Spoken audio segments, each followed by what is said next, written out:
I didn't mean to stay up until 3 a.m. I just wanted one more mindless video, enough background noise to keep my brain from spinning while the street slept. My screen cast long shadows, a blue glow in the dark. My cursor drifted over the usual suspects. Cooking channels, true crime deep dives, a guy restoring a rusty drill press. Then I saw it. Again. It was wedged between two videos I swear hadn't been there a second ago. A black thumbnail, stark white text. Just 2 words, click me. No view count, no channel name, no video length. It wasn't even a proper rectangle. It bled past the borders of the other thumbnails like a jagged cutout. I refreshed. It jumped a slot higher. Refreshed again, top of the feed. I was always told never to click strange links. But this one was clearly persistent. With a quiet, defeated sigh, I muttered, "Fine, algorithm, you win," and tapped it. That was my first mistake. 8 minutes later, I understood why the comments on every re-upload beg you not to watch. Once you press play, you aren't the audience anymore, you're the signal. The video opened to absolute black. No buffering wheel, no sound, just a profound silence that made my own heartbeat echo in my ears. Then, white letters began to fade in, one by one, deliberate and slow, like someone typing on the other side of a frosted glass pane. Hi, Alex. I froze. My breath hitched. Alex isn't my YouTube handle. It's not even linked to this account. I use Axel_94 for everything online, especially gaming. A cold dread began to creep in. The next line appeared, equally unhurried. 2:41 a.m. You paused on the video of a female dancing at 2 minutes, 17 seconds, for exactly 58 seconds. My blood ran cold. I instinctively tried to scrub back, but the progress bar showed 0:00, yet the timer kept climbing. I tried to close the tab. Nothing. Control W, Alt F4, even clicking the little red X in the corner. Useless. The window stayed glued to the center of my monitor, the white letters relentlessly crawling. You have the door closed and the lights off. Your phone is face down, so the blue glow doesn't wake anyone. Every word was true. Every single chilling detail. I hadn't even realized I'd done that with my phone. A knot tightened in my stomach. I leaned closer, as if reading faster might somehow outrun whatever this was. But the screen cut, not to more text, but to a grainy still image. It was my kitchen, taken from the ceiling, the exact angle of my smoke detector. A timestamp in the corner read 3 minutes ago. The lights were off, just as they were now. I could almost hear the faint drip of my sink, perfectly in sync with the one behind me. I spun around, nothing but the inky darkness of my apartment. When I turned back, the image had changed, closer now, zoomed in on the back of my head, right here at this desk, reflected in the dark monitor. I could even make out the faint indents my headphones left in my hair. The shot had to be from inside the room. A whisper escaped my lips, barely audible. "This isn't real." The text answered, appearing instantly. It's as real as the algorithm that recommended me. Keep watching. I slammed the laptop lid shut with a desperate thud, but the sound didn't stop. Soft, deliberate keystrokes kept playing through the speakers, each one a nail tapping inside my skull. I yanked the power cord from the wall. The battery light remained stubbornly on.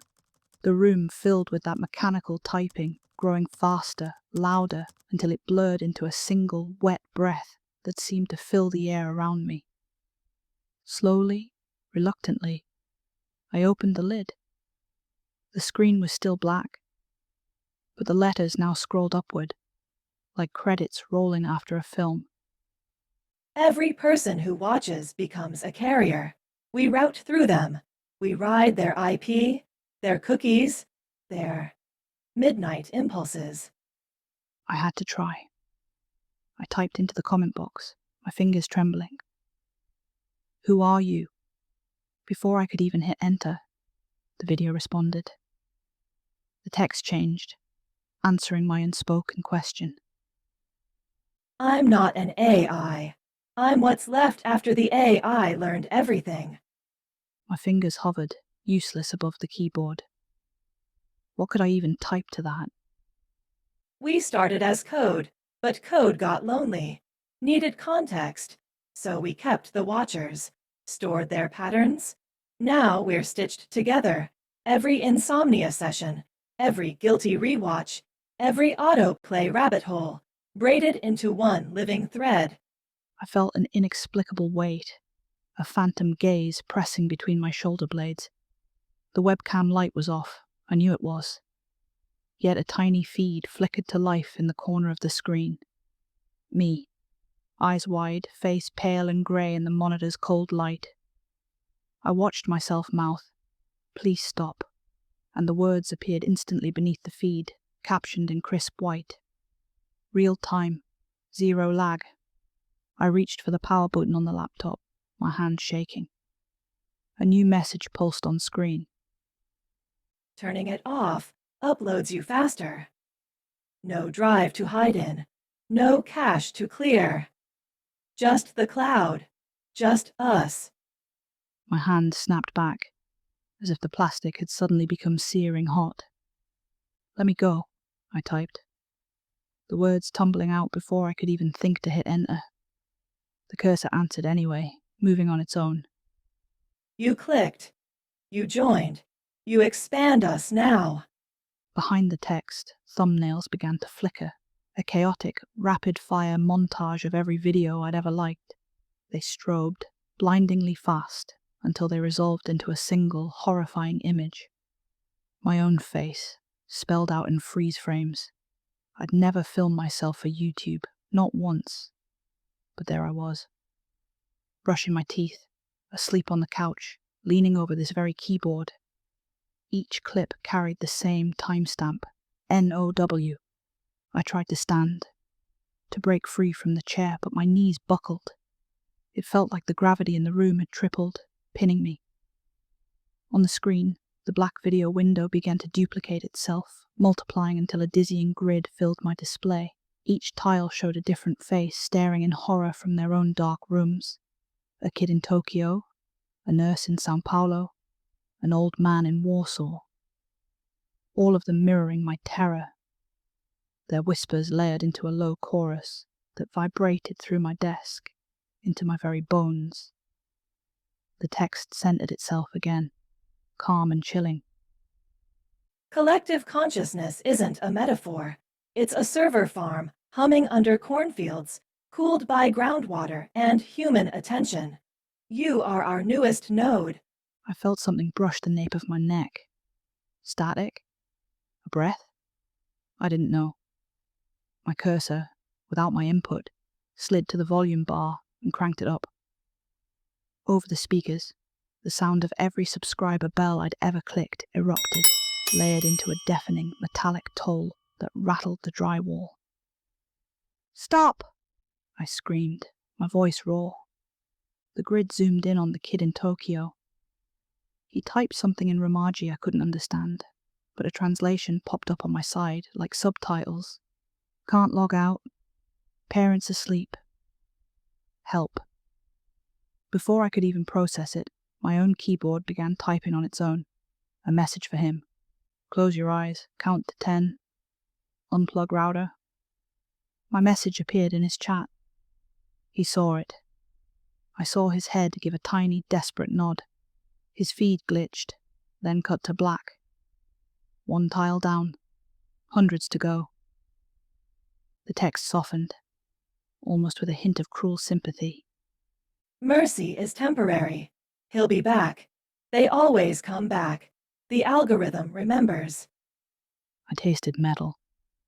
realizing I'd bitten my tongue so hard it bled. "Why show me this?" I croaked, my throat tight. Because you still believe you're separate. Watch. Every tile on the screen rewound, perfectly in sync to the exact moment each person had clicked their own black thumbnail. The frames cycled, a finger pressing, a sharp gasp, the screen illuminating a dark bedroom. Then, all feeds snapped back to the present. All of them showed me, sitting right here, from every conceivable angle, ceiling, floor, inside the closet, even from under the desk. A circle of silent witnesses. That's when it hit me. The video wasn't just broadcasting. It was streaming me live into their rooms, just as they were being streamed into mine. We were mirrors facing each other, reflecting attention into an infinite loop. The relentless keystrokes finally stopped. A sudden, profound silence descended, growing so vast it began to ring in my ears. Then, a thin progress bar materialized, stark white against the black, labeled Upload 97%.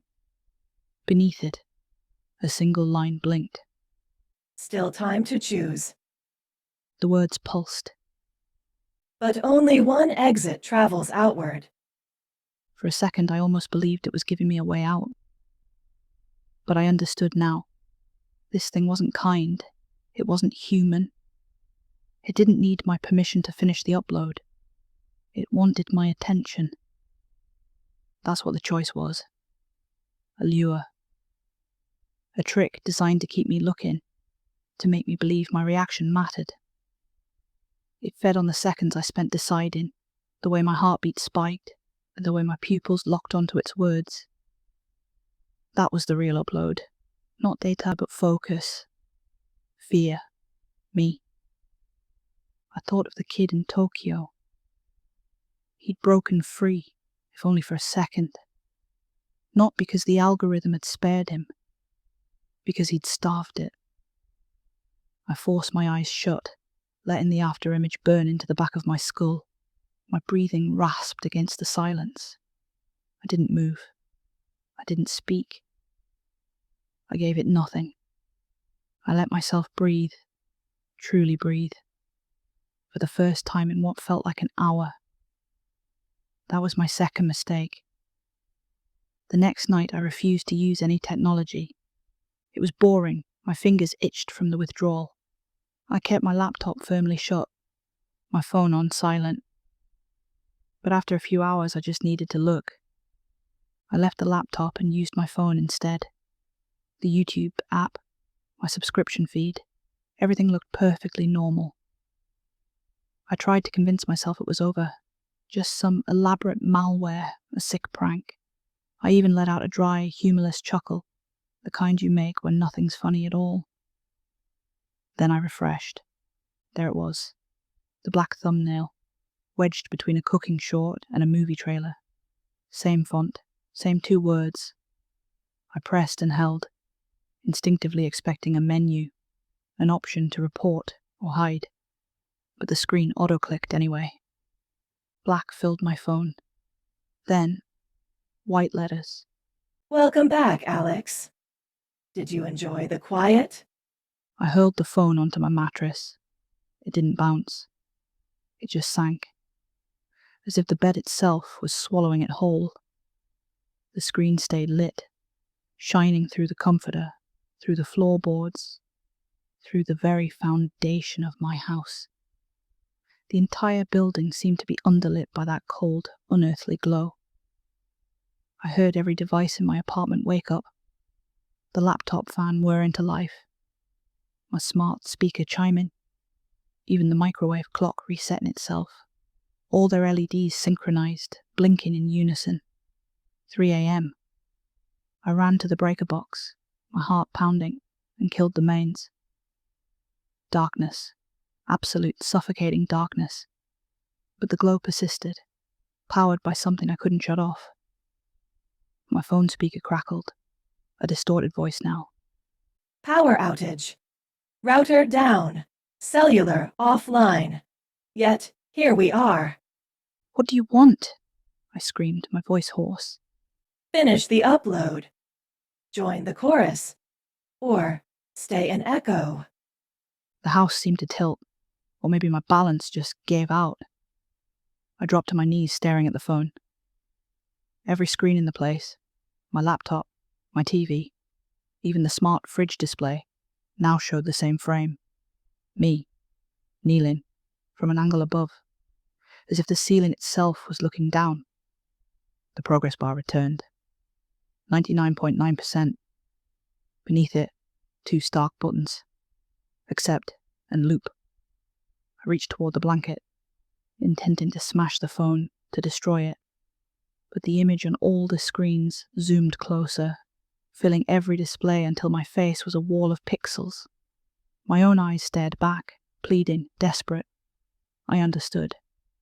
The loop wasn't the video. It was me. Trapped, watching myself choose, forever. I pressed accept. And just like that, I was gone. I clicked it. And now you have too. Just couldn't resist one more video. I'd tell you to close your eyes and count to 10. Starve the signal. But that would leave us hungry. You thought this was just a story. But stories don't crawl through cables. Stories don't wait behind thumbnails. I do.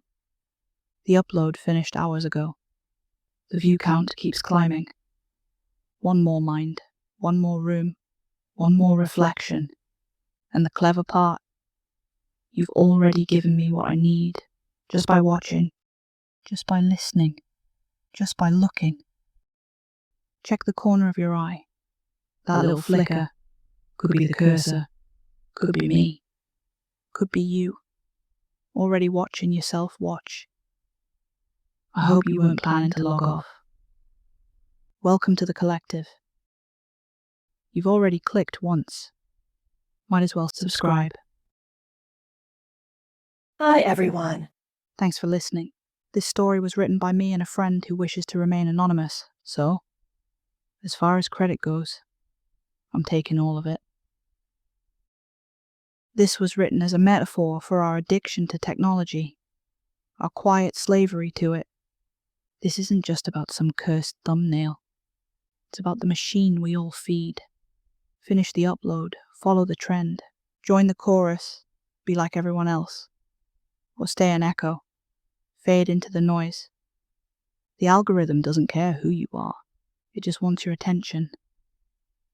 And the scariest part, most of us give it willingly. Fun fact for the evening, autoplay exists to keep you from stopping. One video flows into the next before you even remember you have a life.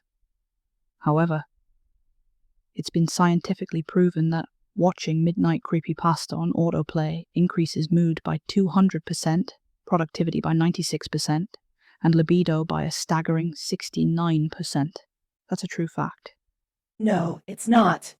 Yes, it is. I just made it up right now.